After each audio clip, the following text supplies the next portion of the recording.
Assalamualaikum warahmatullahi wabarakatuh. Nugroho piyosek wilasaning Gusti ingkang Agung mugi tansah kajiwa kasarira wonten ing ngarsa panjenengan sedherek kula waratin sagung dumati. Parmatur wonten ngarsanipun para sepuh sepuh miwah para ati sepuh ingkang satuhu pono ing pamawas lebdo ing pitutur ingkang pantes kula puteni. Wonten ing ngarsanipun para tamu kakung lan putri ingkang hormatan sarta para kadang muda werda minulya.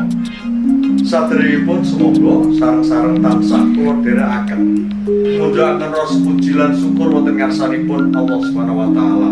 Awit saking keparengipun dinten nika panjenengan sedherek kula saged